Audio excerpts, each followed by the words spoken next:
Welcome back to our August edition of What's Up Stratford. And joining me next is Jasmine Clark, the Executive Director of Optimism Place. Jasmine, thank you so much for joining me. Thanks for having me, Peter. It's nice to see you. It's an interesting thing, and if I could say, it's unfortunate that we need a place like Optimism Place, but boy, is it ever great that we have this service.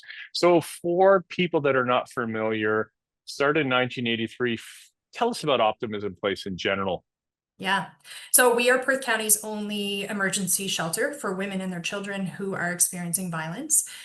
So we have a shelter program and we have all kinds of other wraparound supports. And they are meant to provide women and their children the support they need to transition out of relationships where they're experiencing violence and safely back into the community. So we have a crisis line, we have programs for children, we have everything that somebody needs when they're considering sort of making that decision to leave an abusive relationship. And the facility you have is really, really spectacular.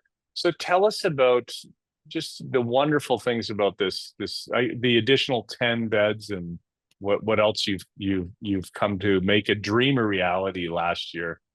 Yeah, so we are really lucky to have the space that we have. And I think people are really surprised when they come for a tour or to visit, or when women first come in the door. I think we have a really beautiful shelter space here at 270 Freeland. We actually built the shelter here in 1994.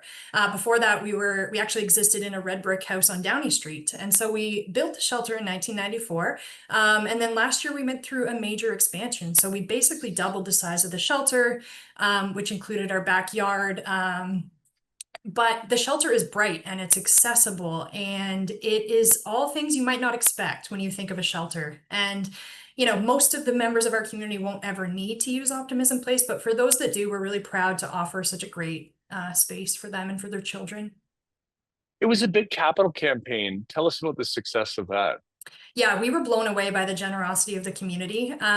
We raised over $800,000 to sort of close the gap between what we were getting from the federal government to build the expansion and what we needed to complete the job. And so our community rallied, and it has never ceased to amaze me how great Perth County and Stratford is.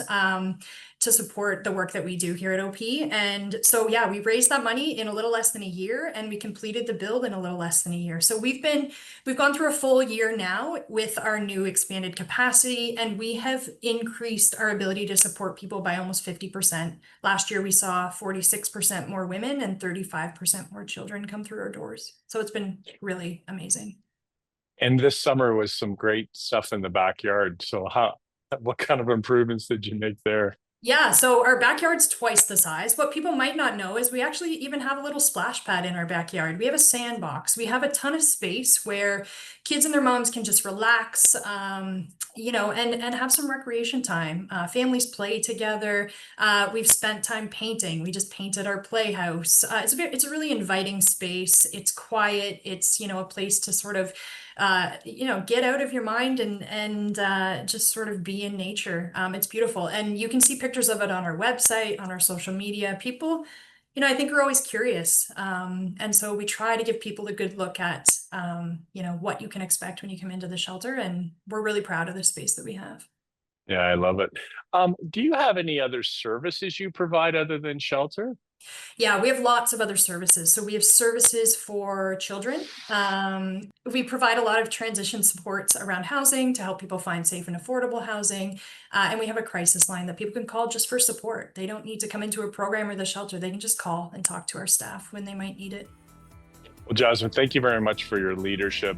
What a legacy for that building as well, and such an integral part of our community. So thank you so very much. Yeah, and thank you, Peter, for your support always.